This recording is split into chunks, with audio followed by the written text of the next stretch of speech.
Purihin po ang Panginoon. Magandang umaga po muli sa inyong lahat.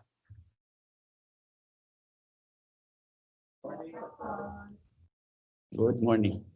Kala ko wala pa kayo.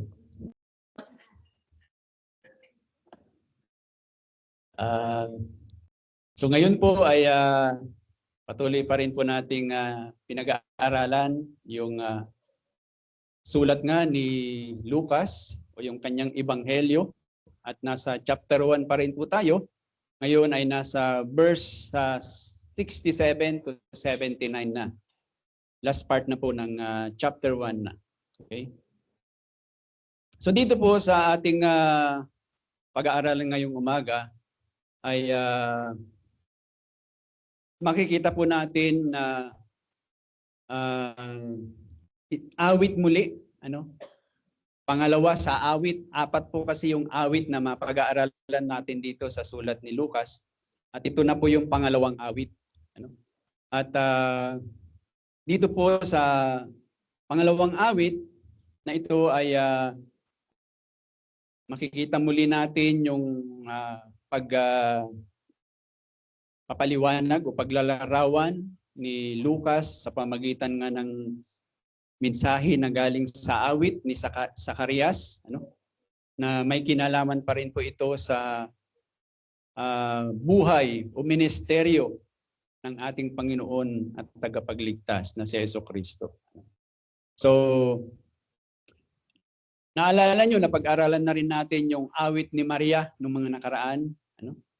At nakita po natin doon sa awit ni Maria o yung tungkol kay Maria na siya po ay galing sa lahi ni David. Siya ay galing sa linya o sa tinatawag nating tawag natin ito, mga kamag-anak sa tribo ni David. Sa tribe of Judah, ika nga. Pero ngayon, yung pag-aaralan natin na si Zacarias ay galing naman sa tribo ni Levi. Isa siyang Levita, lahi ng Levita, at isa po siyang pari. Naalala nyo, napag-aralan din natin dati yung unang-unang napag-aralan natin na siya ay naghandog sa templo ng insenso bilang isang pari. So, yun naman yung ang tawag nito, lahi na pinanggalingan nung si Zacarias na pag-aaralan natin yung kanyang awit sa umagang ito. So makikita natin na yung mga pinag-aaralan nating mga umawit, at actually mayroon pang isang mag-aawit din sa mga susunod, isa pang aawit na pare din siya. Pagka si Jesus ay dinala na sa templo, mayroong isa doon na pare din na mayroon ding aawitin para kay Jesus. So dalawang pari, isang babae na galing sa lahi ni David o lahi ng Juda. Itong dalawang pari naman ay galing sa lahi ni Levi o ng Levita. So makikita natin na bago sila umawit, si Maria na napag-aralan natin noong nakaraan at ngayon si Zacarias, makikita natin na ang sabi doon, bago sila umawit, sila muna ay napuspos. Pinuspos sila ng banal na espiritu. Yun ang laging umpisa bago sila makaawit. Pupuspusin muna sila ng banal na espiritu. At sa mga awit nila, katulad nga nung pinag-aralan natin kay Maria nung nakaraan, makikita natin doon na ang ipinapaliwanag o yung kanilang nilalaman ng kanilang mga salita doon ay tungkol sa pagiging hari ni Jesucristo, tungkol sa kanyang pagiging gagampan ng magiging propeta siya at magiging pari din siya. Yung tinatawag nga natin na tatlong office na ginampanan ni Jesus na nagpunta siya dito sa lupa. Prophet, priest, and king. So, yun yung makikita natin sa mga awit na ito at nakita na nga rin natin ng nakaraan, yun din mga nilalaman ng awit ni Maria. So, ngayong umaga nga ay tututukan natin o pag-aaralan natin itong awit na ito ni Zacarias at bibigyan ko kayo ng tawag natin dito preview na kung ano-ano yung mga makikita nating lesson dito. Una sa verse 67 to 69, makikita po natin diyan yung pasasalamat ni Zacarias. Pasasalamat niya na kung tutuusin, itong pasasalamat po niya na ito ay pasasalamat din natin dapat bilang mga Kristiyano. Wala tayong pinagkaiba sa kanya na dapat kung nagpapasalamat siya dito, dapat tayo din ay magpasalamat din dito. And then pangalawa, na makikita natin sa verse 70 to 75, makikita natin dito na nilalaman pa rin ng awit ni Zacarias yung tinatawag na nating pagpapahayag tungkol sa covenant o yung pakikipagkasundo ng Diyos na madalas na tinatawag natin na covenant mercy. Kasi kaya tinawag natin na covenant mercy kasi yung pakikipagkasundo ng Panginoon, kung hindi nyo maalala, kaya tinawag na covenant mercy yan kasi one-sided kung tutusin. Nakipag-covenant siya sa atin, hindi dahil karapat-dapat tayong magkaroon ng relasyon sa Kanya, kundi biyaya talaga yun. Mercy. Sa awa lang niya, kaya siya nakipagkasundo sa atin.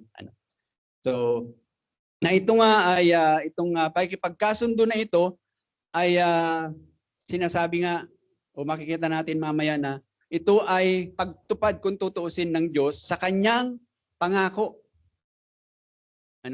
Sa kanyang pangako na ipapadala ngayong Mesiyas, na itong pangako na ito ay nag-umpisa pa sa pangako niya kay Abraham, yung tinatawag nating our father of faith.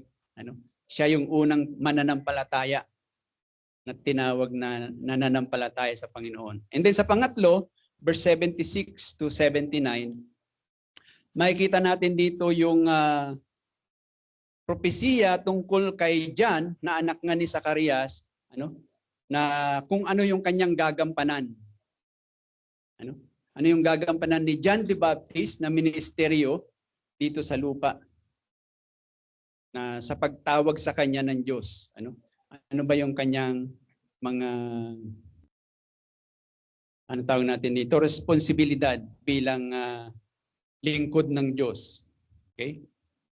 So, bago po tayo magbasa ng salita ng Diyos, tayo po muna ay manalangin, lumapit sa Panginoon at humingi ng kanyang awa. O aming Panginoon, Diyos na makapangyarihan sa lahat, tunay nga po na kami po ay walang may pagmamalaki kundi ang magpakumbaba sa inyong harapan lamang. Sapagkat kayo po ay napakadakilang Diyos, napakamakapangyarihan, napakabanal.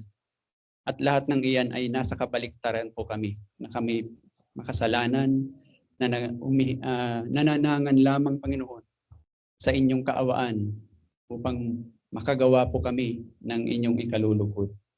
At sa aming muling pagbubulay-bulay ng inyong salita, amin pong muling isinasamo na ang mga salitang ito na aming mapag-aaralan ngayong umaga ay muli nyo nga pong gamitin na magbigay nga po ng kaliwanagan sa puso at isip ng bawat isa.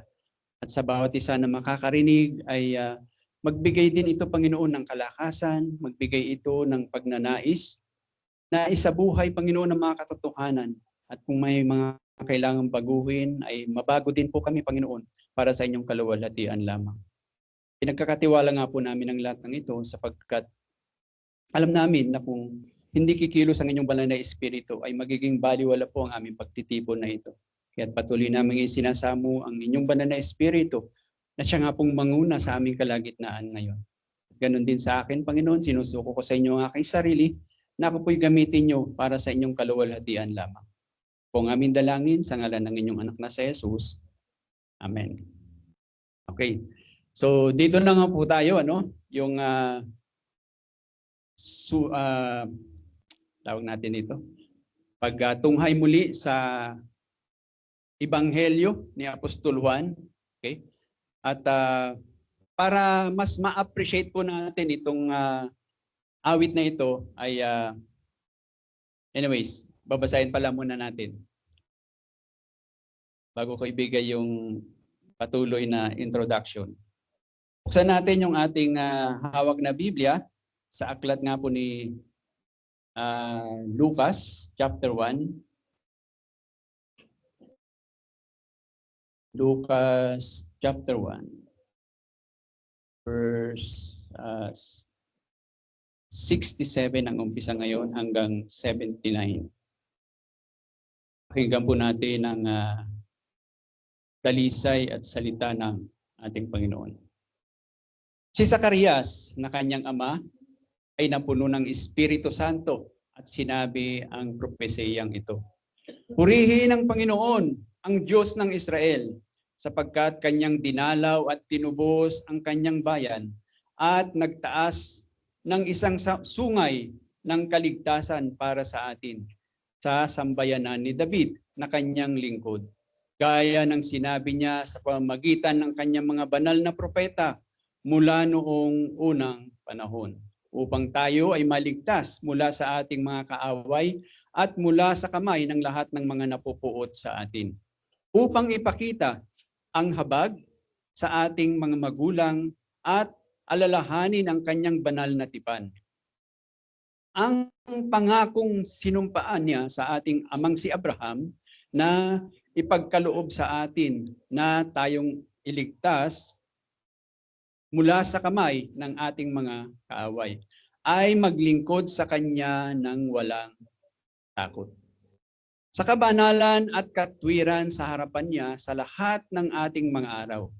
At ikaw, anak, ay tatawaging propeta ng kataas-taasan, sapagkat mauuna ka sa Panginoon upang ihanda ang Kanyang mga daan, upang magbigay ng kaalaman ng kaligtasan sa Kanyang bayan sa pamamagitan ng pagpapatuwid sa kanilang mga kasalanan o pagpapatawad sa kanilang mga kasalanan. Sa pamamagitan ng magiliw na habag ng ating Diyos kapag ang pagbubukang liwayway buhat sa itaas ay sumilay sa atin, upang bigyang liwanag ang mga nakaupo sa kadiliman at sa lilim ng kamatayan, upang patnubayan ang ating mga paa sa daan ng kapayapaan. Purihin ang Panginoon sa pagkabasa ng kanyang salita. Dito nga po na makita natin, sabi ko nga kanina, ito yung awit ni Zacarias nung siya ay muling mapuspos ng banal na Espiritu. At nawa ang Panginoon nga ang siyang patuloy na mangusap sa atin at ang kanyang dalisay na salita ay kanya pong isulat o itanim sa ating mga puso at isipan. So ito nga yung sulat ni awit ni Zacarias na mas ma-appreciate po natin ito. Itong awit na ito kung titingnan nating pinaka-background yung nangyaring una sa kanya nung sila ay magtagpo ng anghel. Ano? Naalala niyo pa ba yung unang pangyayari nung sila ay nagtagpo ng anghel? 'Di ba? Sa verse 5 yan, nung unang-unang kausapin ng anghel si Zacarias para sabihin sa kanya na yung iyong panalangin ay tinugon na. Magkakaanak ka na. Ano? Pero sabi nga natin nung mga pinag-aralan natin yan, maaring ang hindi na ipinapanalangin ni Zacarias yun kasi matanda na sila eh.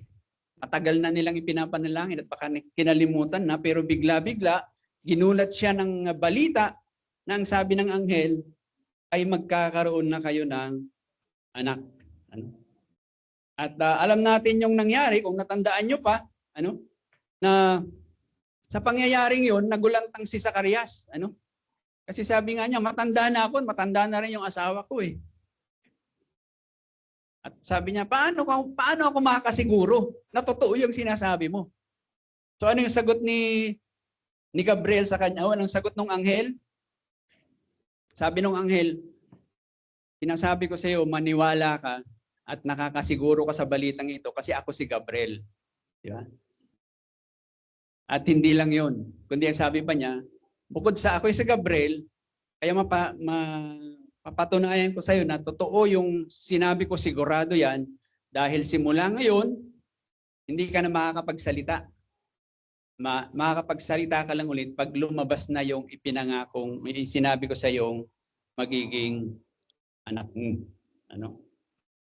So, yan po yung unang pangyayari sa buhay ni Zacarias na yun nga nagduda siya nung una, pero sa kahuli-hulihan ay dahil sa pangyayaring yun, siya ay naging hindi makapagsalita.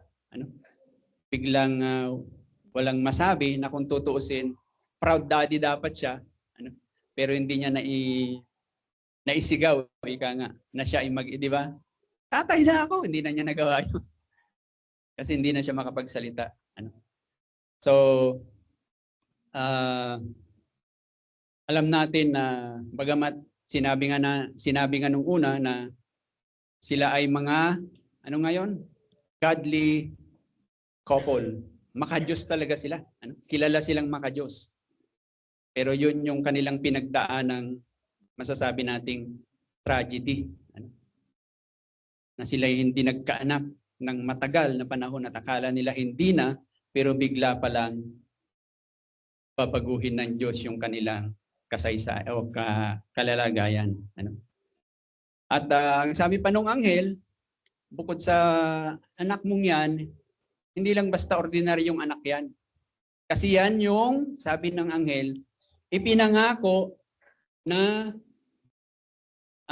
magiging forerunner o yung maghahanda ng daan ng tagapagligtas o ng Mesiyas.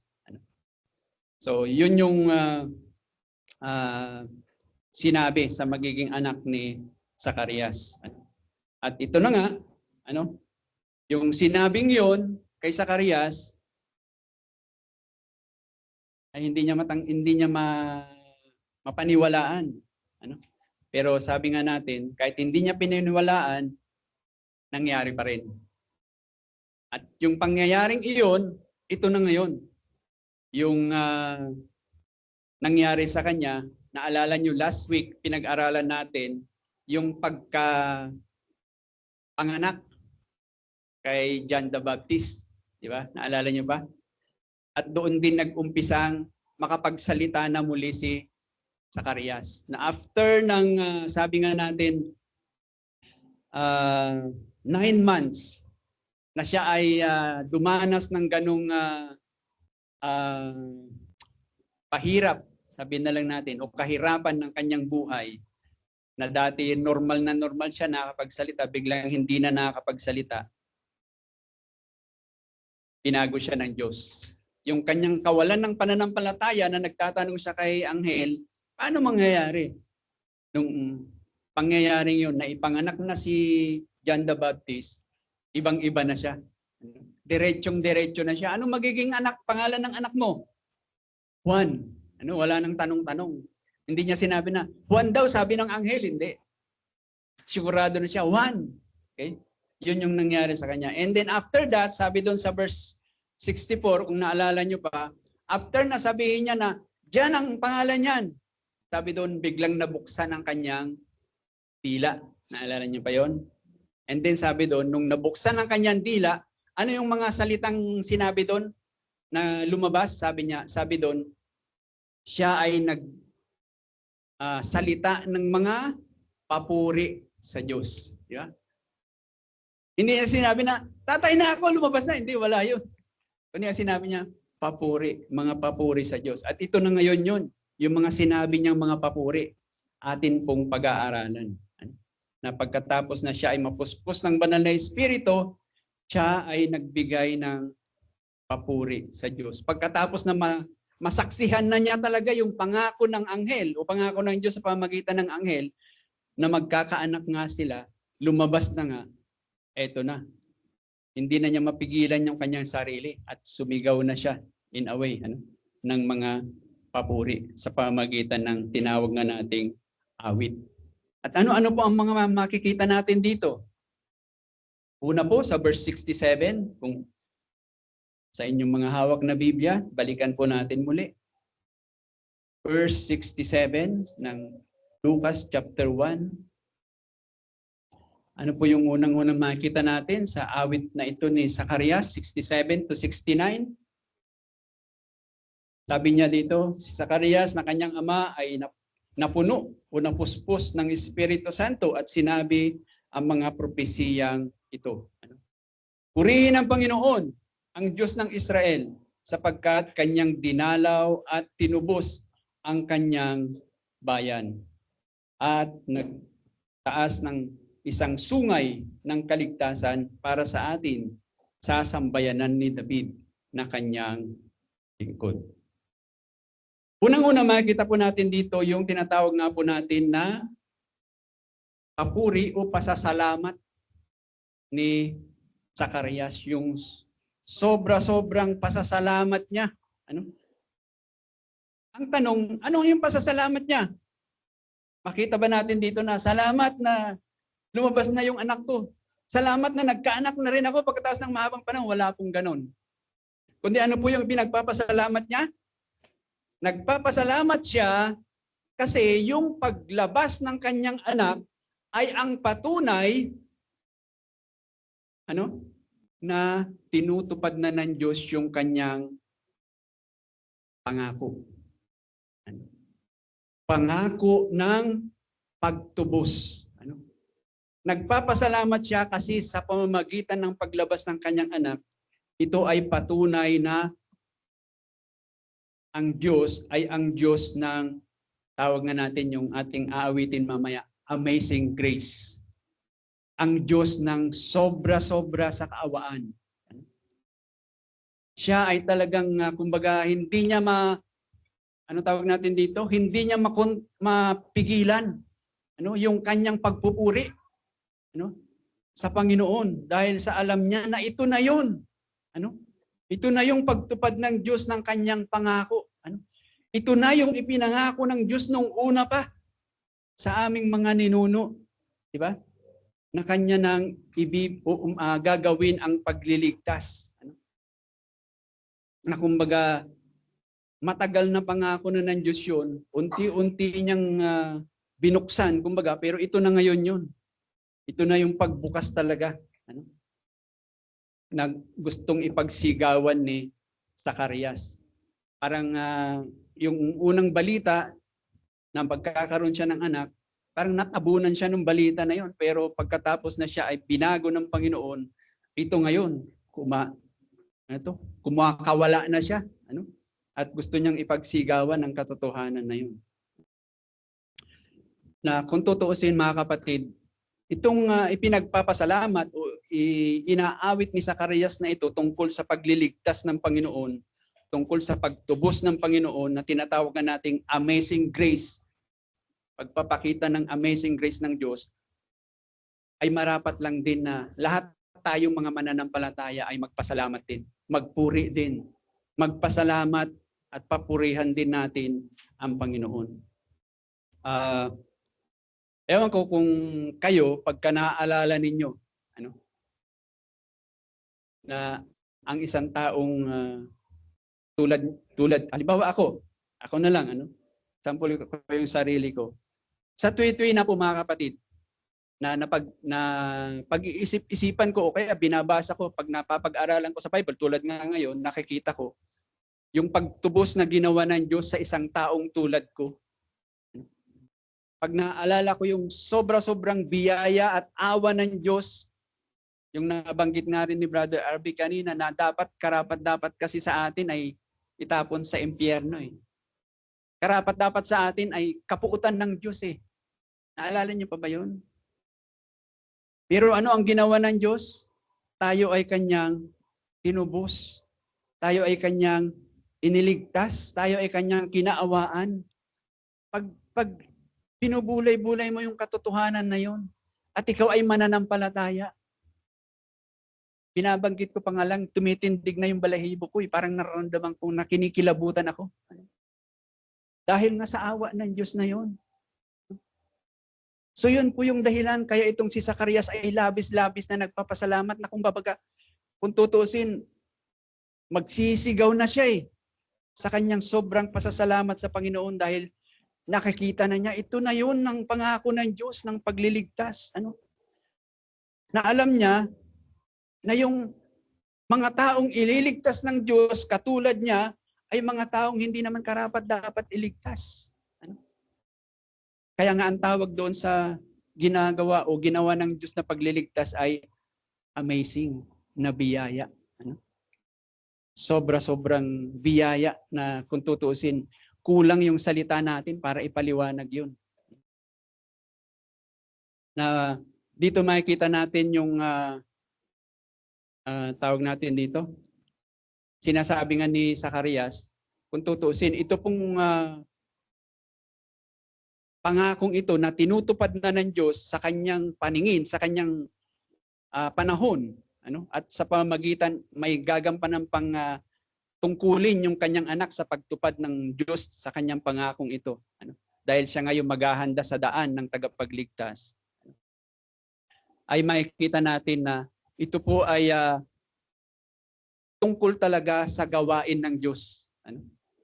Ito ay tungkol, yung sinasabi niya dito, kaya siya sobra-sobrang napapasalamat kasi yung pagliligtas, 100% gawain lang ito ng Diyos. Ano? Yung nilalaman, kung tutuusin, ng awit ni Zacarias, ay hindi ito po yung awit na may kinalaman sa pagliligtas natin sa ating sarili. Hindi po yun ang nilalaman ng kanyang awit. Hindi po ito yung awit na may kinalaman sa, alam niyo ba yung kasabihan na tinatawag na God help those who help themselves, di ba? Tutulungan ng Diyos yung mga tumutulong sa kanilang sarili, di ba? Yung para bang sa isip ng karamihan ngayon, magsumikap ka lang para makamtan mo yung gusto mong gawin kasi tinutulungan ka ng Diyos. Hindi po ganun. 100% sa Diyos lang lahat. Ano?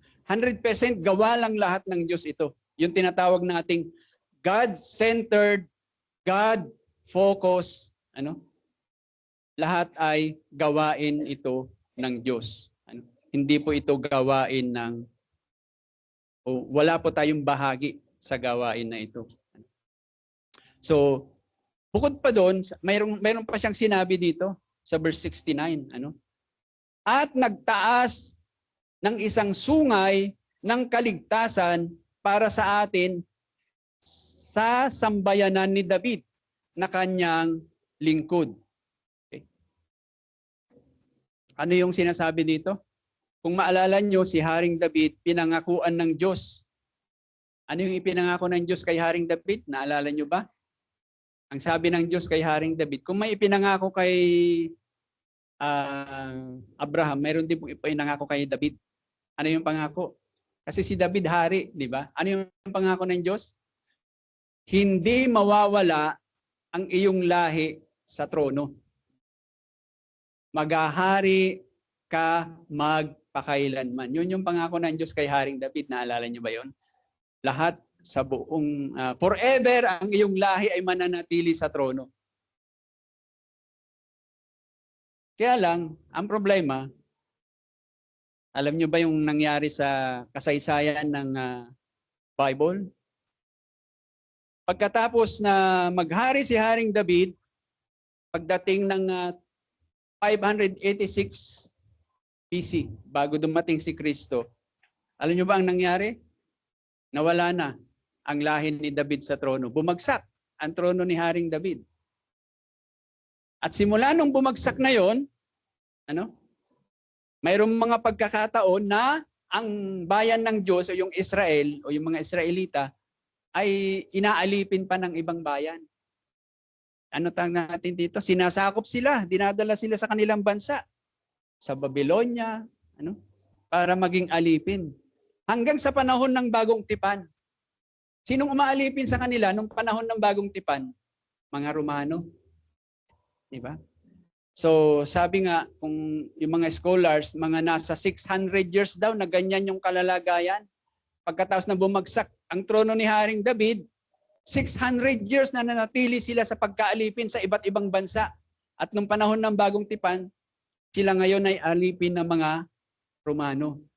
So maaring yung mga Hudyo o yung mga tinatawag na bayan ng Diyos, lalo na yung mga nananampalataya din kay Jesus nung panahon niya, later on, ay nagtatanong na rin sa Diyos, Panginoon, asan yung pangako mo kay Haring David? Akala ko ba forever and ever mananatili siya sa kanyang trono?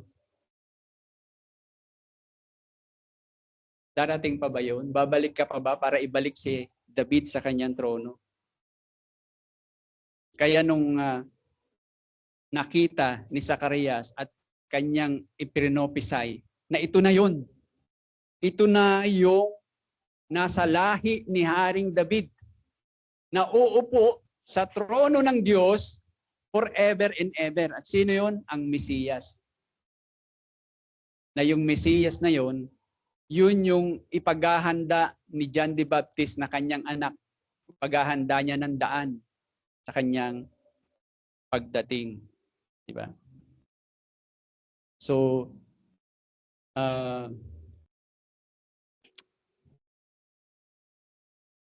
naalala niyo pa ba yung Philippine history natin?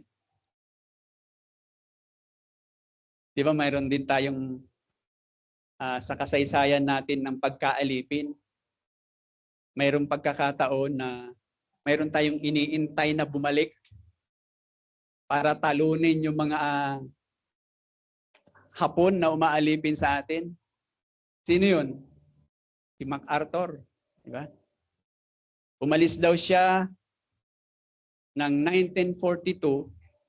So nag-intay ang mga Pilipino ng 2 taon bago siya makabalik muli.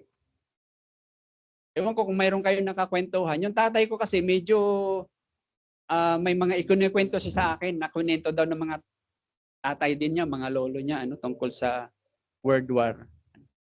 At yun nga, nung bumalik na si MacArthur, nabalitaan na ng mga Pilipino, di ba? Parang bigla silang nagkaroon ng lakas para lumaban ulit. Kasi natatalo na sila noon eh. At yun po yung actually yung kay MacArthur maliit lang halimbawa lang yun eh. Yung mga Israelita o yung mga mananampalataya nung panahon na iyon, di ba? Maaring taon-taon, maghintay muli tayo, babalik din yan. Tutubusin din tayo ng Panginoon sa ating mga kaaway. Biruin mo, 600 years na yun yung lagi nilang sinasabi sa kanilang sarili. Maghintay lang tayo. Pero ngayon, sinasabi ngayon ni Zacarias, sinisigaw niya, ito na yun. Ibabalik na ng Panginoon ang paghahari. Ibabalik na ng Panginoon ang kanyang, o gagawin na ng Panginoon ang kanyang pangako. So, yun yung dahilan kung bakit itong si Zacarias ay labis-labis na nagpapasalamat sa Diyos. Kasi ang Diyos ay ang Diyos na tumutupad sa kanyang pangako. Na kahit na, biruin mo, matagal na panahon na ipinangako na ng Diyos, pero sa kanyang takdang panahon, tinutupad niya yung pangako niya. Hindi niya kinalimutan. Kanya talagang ibibigay kung ano ang kanyang ipinangako. Na bagamat nag-intay sila, at nung dumating na, talagang sobra-sobra ang pasasalamat ni Zacarias. Kasi nakita niya sa kanyang mata mismo. Ito na yung anak ko, maghahanda na sa Mesiyas. Ito na yun. Pangalawa, na makikita po natin dito, bago pala yung pangalawa, sana tayong mga mananampalataya ay magawa rin natin na yun yung ating ipagpapasalamat sa ating buhay. Na hindi lang po tayo magalak dahil sa kung anong nakakamtan natin sa mundong ito. Kasi yan po ang, tawag natin dito? Karamihan na hinahanap ng tao kung anong mayroon sila sa mundong ito. Pero dito si Zacarias, kaya po siya sobrang nagagalak kasi yung pangako ng Diyos ay nakita niyang tinutupad na niya. yung kanyang pagliligtas o pagtubos sa ating mga makasalanan. So doon po siya nagagalak. So huwag po sana na magalak lang tayo dahil sa mga bagay ng mundong ito, kundi magalak tayo dahil sa biyaya, sobra-sobrang biyaya ng Diyos na kanyang ibinigay sa atin. Pangalawa, sa 70 to 75, ito naman yung tinatawag na natin na patuloy na biyaya na ipinakita ng Panginoon na pagtupad nga niya sa kanyang pangako, na sabi nga natin, kung tutuusin, itong pangakong ito ay yung pangako nga na sinabi ng Diyos, hindi lamang pangako na nag-umpisa kay Abraham o nag-umpisa kay David, kundi kung tutuusin natin, ang pangakong ito ay ang pinakamatandang pangako na tinutupad ng Diyos. At ano yung pinakamatandang pangako na yun? Genesis chapter 3 verse 15. Ano yun? Na ang anak ng babae ay dudurugin yung ulo ng ahas. Naalala niyo pa? Yun po yung pinakamatandang pangako ng Diyos sa kasaysayan ng Biblia. Na hindi lamang yung pangako na nag-umpisa kay Abraham, kay David, kundi ang tinutupad talaga ng pangako o ng Diyos dito na kanyang ipinangako ay yung tinatawag natin ang pinakamatandang pangako na makikita natin sa kasaysayan. Na yung pangakong ito ng pagtupad o pagtubos ng Diyos ay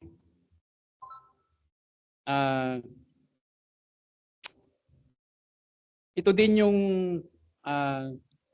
struggle. Biruin mo, kung ikaw ay propeta nung lumang tipan, di ba? Nung propeta ka nung lumang tipan, ang lagi mong ipinapangaral, magpapadala ang Diyos ng kanyang Mesiyas. Kasi Genesis chapter 3 verse 15 nga ay sinabi na may darating yung anak ng babae na dudurog sa ulo ng ahas, na ang sinasabi doon, ililigtas ang kanyang bayan. So, 1,000 taon yun, hindi lang 600 years. Na yun yung sinisigaw ng mga propeta, pero ang tanong, nasaan? Ang tanong ay nasaan? May mga dumating na parang mga lingkod ng Diyos, pero hindi yun yung iniintay nilang Mesiyas. Pero dito na nga, sa awit ni Zacarias at sa mismo ni Zacarias, nasaksihan mismo ni Zacarias na yung pangako ng Diyos, ito na yon. Ito na yung anak ng babae na ipinangako ng Diyos na tinatawag na Mesiyas na dudurog sa ulo ng ahas o tatalo sa mga kaaway ng mga anak ng Diyos. Na yung kanyang anak ay may gagampanang napakahalagang tungkulin kasi siya nga yung maghahanda sa daan ng Mesiyas. Kumbaga, bilang mga mananampalataya, wala po tayong ibang tawag natin, dapat na pinaghuhugutan ng ating kagalakan, kundi yung katotohanan na yun, na yung matagal na naipinangako ng Diyos ay kanya na pong tinutupad. At ito ay siguradong-sigurado kasi kitang-kita na ngayong ebidensya, sabi nga nila, na kung anong ipinangako ng Diyos ay kanya talagang ginagawa. And then, pangatlo, sa verse 76 to 79, makikita naman po natin dito yung propesiya ni Zacarias na may kinalaman sa gagampanang tungkulin ng kanyang anak. Ano po yung sinasabi niya dito? Ikaw, anak, ay tatawaging propeta ng kataas-taasan sapagkat mauuna ka sa Panginoon upang ihanda ang kanyang mga daan, upang magbigay ng kaalaman ng kaligtasan sa kanyang bayan sa pamamagitan ng pagtutuwid o pagpapatawad sa kanilang mga kasalanan, sa pamamagitan ng magiliw na habag ng Diyos kapag ang pagbubukang liwayway buhat sa itaas ay sumilay sa atin, upang bigyang liwanag ang mga nakaupo sa kadiliman at sa lilim ng kamatayan, upang patnubayan ang ating mga paa sa daan ng kapayapaan. Makikita po natin dito na may propesiya si Zacarias para sa kanyang anak kung ano yung gagampanan niya bilang lingkod ng Diyos. Pero ilang taon na si Zacarias? Ay si John the Baptist? Kapapanganak pa lang. Wala pa nga siguro isang araw to eh. Kumarin sabihin na natin, isang araw na siya. 1 day old yung kanyang anak. Pero sinasabi na ni Zacarias, anak, ito ka. Ito yung gagampanan mo. Ito yung iyong tungkulin sa harapan ng Diyos. So makikita natin na yung gagampanan ni John o John the Baptist na ipinahayag ni Zacarias ay ano tawag natin dito? Napaka-advance. Kasi 1 day old pa lang pero ito na yung kanyang gagawin. Wala pa siyang nakikita. Now, hindi po makikita sa Bible kung ilang taon si Zacarias nung mamatay. Wala pa tayong mababasa. Pero ang maliwanag lang na sinabi sa Bible, sang-ayon sa napag-aralan na rin natin nung una, nung sabihing magkakaanak siya, matanda na siya. Okay? So malamang, namatay si Zacarias na hindi na niya nakitang ginampanan ni John the Baptist, yung sinabi niyang gagampanan niya. Nagigets niyo? So, hindi ko lang, wala rin tayong record, kung paanong napunta sa kamay ni Lucas itong awit na ito ni Zacarias. Pero pwede tayong mag-speculate, na maaring dahil nga alam ni Zacarias na hindi na niya maiintay tumanda yung kanyang anak, maaring ibinili niya sa kanyang asawa na i-ano mo ito, itago mo itong propesiya kong ito. At paglaki ng anak natin, ipabasa mo sa kanya. Or maaari din naman na si Zacarias na mismo ang nagsulat sa scroll, at kanyang itinago at sinabi niya din kay Maria o maaari sa kanyang mga kamag-anakan na pagtanda ng anak ko, ipakita niyo sa kanya ito. Na maaring nung mamatay talaga si Zacarias, sabihin na lang natin, siguro si John the Baptist, mga 3 years old, 4 years old, o pinakamatanda siguro, 10 years old. Di ba? So, nung mamatay ang kanyang ama. Pero ito nga, naisulat ni Lucas naisama niya sa kanyang ebanghelyo. So, ang sigurado na lang natin dito, na-preserve yung awit na ito ni Zacarias. Kung paano na-preserve, yun yung wala tayong mababasa.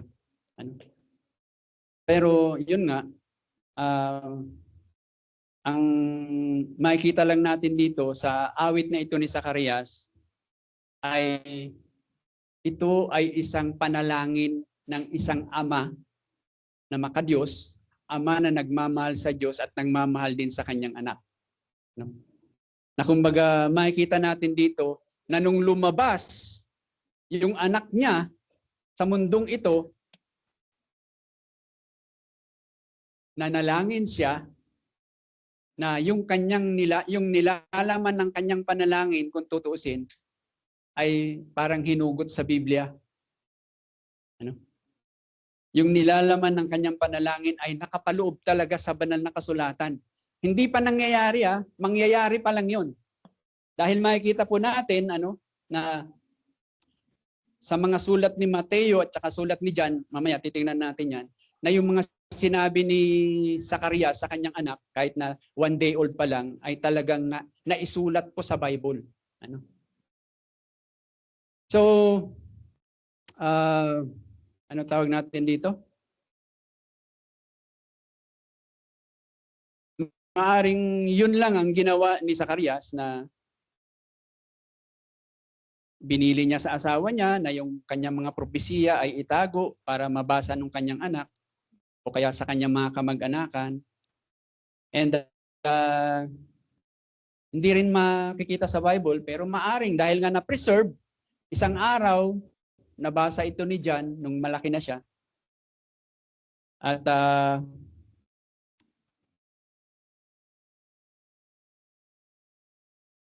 natawag natin dito, makikita natin na yung mga sinabi nga ni Zacarias ay talagang tinupad, ginampanan ni John the Baptist. Ano-ano po yung mga patunay natin? So, kung pupuntahan natin, nung malaki na si John the Baptist, nagmi-ministeryo na siya, ito yung nakita nung ibang mga apostol. Halimbawa, si Apostol Mateo, pupuntahan natin yung sulat ni Mateo.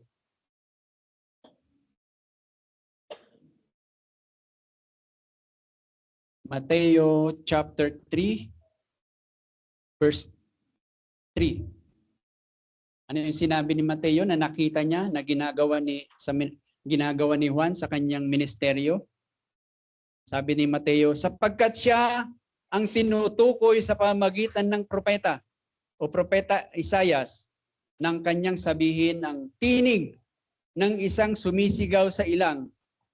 Ihanda ninyo ang daan ng Panginoon, tuwirin ninyo ang kanyang mga landas. Si Juan yan. Nakita ni Mateo na yun yung ginagawa ni Juan. Galing yan sa propesya ng kanyang tatay. Na siya yung maghahanda ng daan ng Panginoon. Na sinasabi ni John the Baptist, darating na ang paghahatol, darating na ang judgment. Kaya kayo, bayan ng Diyos, ay ihanda na ninyo ang inyong puso sa pagdating ng Panginoon. Isa pa, sa verse 2 ng parehong chapter ni Mateo, sabi niya, magsisi kayo sapagkat malapit na ang kaharian ng langit. At ano ang sinabi ni Zacarias na gagawin din ni John the Baptist? Sabi doon,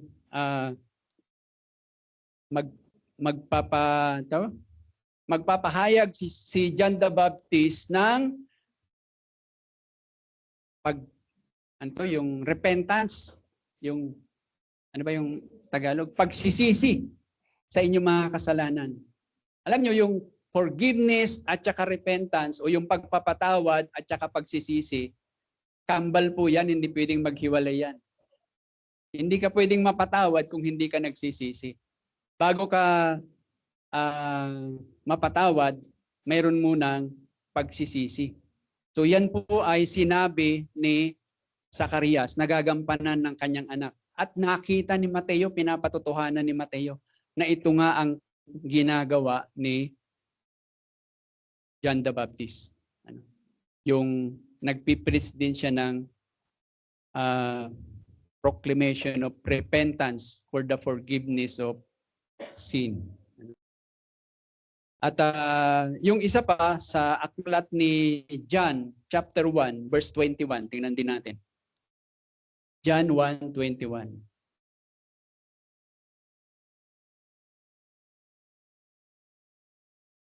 Ano sabi dito? Siya'y kanilang tinanong, kung gayoy ikaw ba si Elias? Ito po ay kasalukuyan nagmi-ministeryo si John the Baptist, At may mga tao nagtatanong sa kanya. At sinabi niya, hindi ako.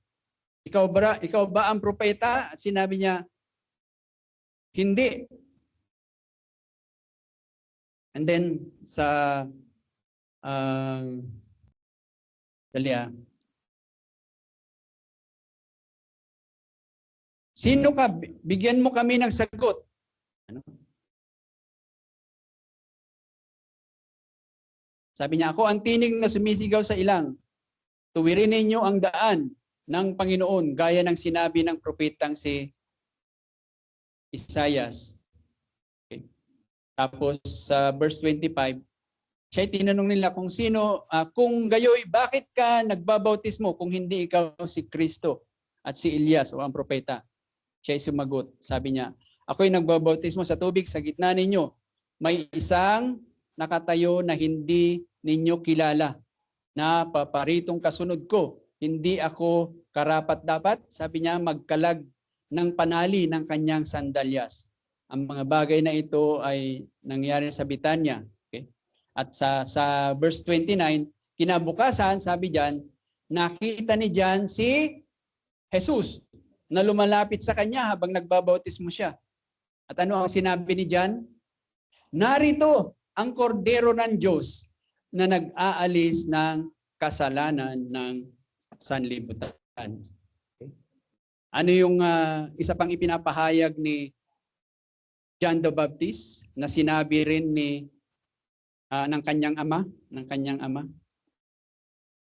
Siya yung magpapahayag ng tinatawag nating ministry of grace, yung pagpapahayag ng biyaya ng Diyos. Nung itinuturo niya si Jesus, ito yung magbibigay sa inyo ng sobra-sobrang biyaya. Dahil siya yung magpapatawad sa inyong mga kasalanan. Sabi nga kasi natin, pagkapatawaran ng kasalanan ng pag-uusapan, biyaya yun. Hindi kasi tayo karapat-dapat, pero papatawarin tayo ng Diyos. So yan din po yung paghahanda na ginawa ni John the Baptist para sa pagdating ng Mesiyas. Ministry of Grace na ipinangako o ipinahayag ng kanyang ama na kanyang gagampanan. Okay.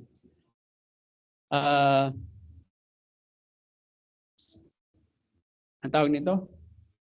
Maaring si Zacarias, kung nakita niya yung ginampanan ng kanyang anak na nagkatotoo talaga yung kanyang propesiya bilang ama, di ba? Napakasaya na siguro. Sobra siguro din, lalo pang naging masaya si Zacarias. Pero sabi nga natin, malamang hindi na niya nakita na nagampanan talaga ng kanyang anak. Pero alam natin na si John the Baptist, nung nakita niya yung propesiya ng kanyang ama at nakita niya na ginagawa nga niya sa kanyang ministeryo, sa tuwing naaalala siguro niya yung kanyang ama, proud na proud siya. Masayang masaya siya na ginamit yung kanyang ama para yung gagampanan niya, kapapanganak pa lang niya pero sinabi na ng kanyang ama yung kanyang gagampanan. Yung ikaw ay magkaroon ng ganung ama, na gagamitin din ng Diyos sa ganung pagpapahayag, ay siguro proud na proud din si John the Baptist. Maaring na ikukwento din niya ito sa kanyang mga nakakausap. Masarap mangarap ako bilang pastor, nangangarap o nananalangin din po ako na kung sakali sabihin na natin, wala na rin ako sa mundong ito. Sana yung pamilya ko, kung maalala man nila ako, ay mayroon din silang maalala na nagawa ko rin bilang lingkod ng Diyos. Na naging, ang tawag natin dito, na naging matapat din ako sa paglilingkod. Na kung maalala man nila ako ay maipagmamalaki din nila na nagkaroon sila ng isang amang pastor, isang amang elder na sa kabila ng aking kakulangan, aking mga kahinaan, mga kasalanan, ay ginamit pa rin ako ng Diyos para sa kanyang kaluwalhatian. Dahil makita nga natin si Zacarias, Magamat sinasabing makadus siya, pero nung una, hindi siya nanampalataya, kaya nga siya hindi makapagsalita bago ipanganak ang kanyang anak. Pero nung siya ay binago na talaga ng Diyos, eto na, nagsisigaw na siya at talagang sigurado na siya sa kanyang sa mga pangako ng Diyos.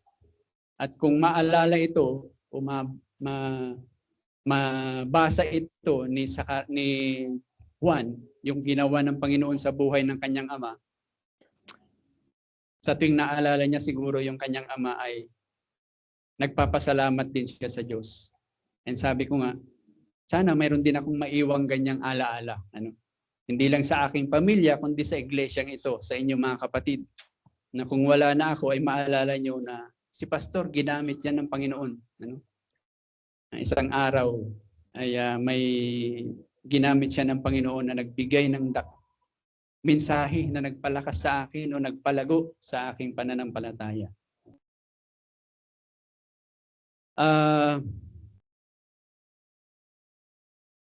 Ang tawag nito? Ang isa pang tanong sa atin ngayon mga kapatid ay ganito, sa ating pagtatapos. Mayroong tanong si JC Ryle na ang isang mahalagang tanong daw ay ano ang ating magiging tugon sa mensaheng ito? Sa awit, sa napag-aralan natin sa buhay ni Zacarias, na makita na natin na si Zacarias, para sa kanya, ang nagbibigay lang talaga ng kumpleto, buong-buo, walang labis, walang kulang na kagalakan, ay kung ano ang ginagawa ng Diyos tungkol sa kaligtasan. Wala nang iba. Doon lang siya talaga nagagalak. So tayo, bilang mananampalataya, ano naman ang ating kagalakan? May sinabi po si JC Ryle, babasahin ko po sa wikang English. We should notice what clear views of doctrine Zacarias enjoyed. Ito yung nai-enjoy talaga ni Zacarias na katuruan. He ends his hymns o yung kanyang kanta of praise by addressing his infant son, John the Baptist.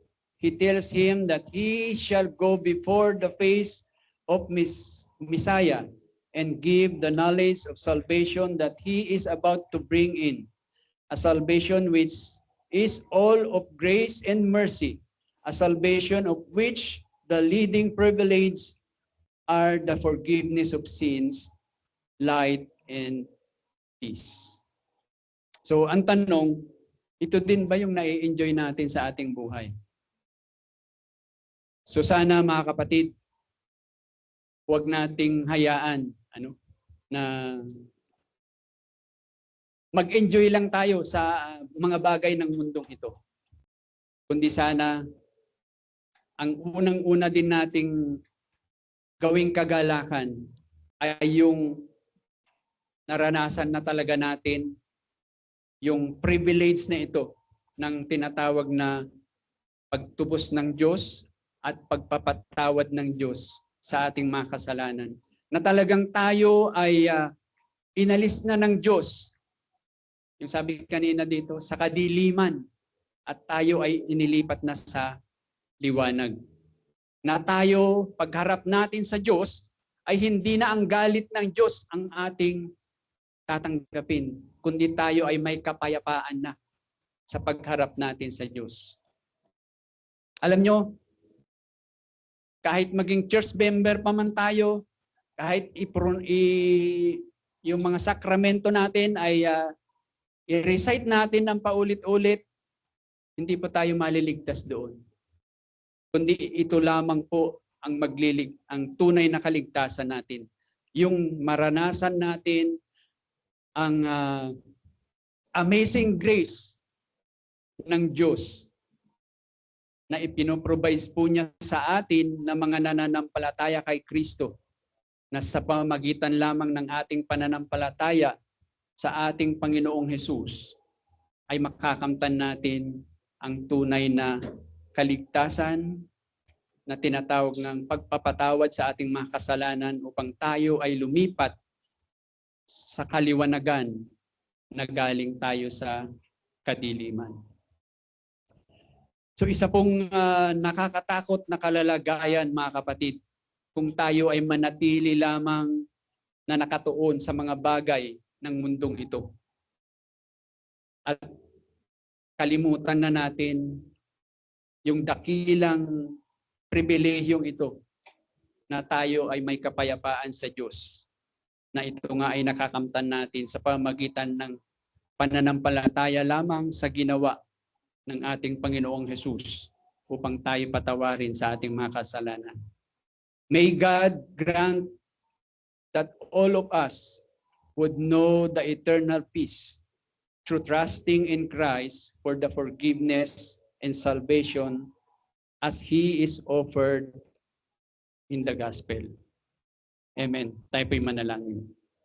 O aming Panginoon, Diyos na makapangyarihan sa lahat, tunay nga po na aming ibinabalik sa inyo ang lahat ng papuri, pasasalamat, pagkilala sa inyong kadakilaan at kapangyarihan.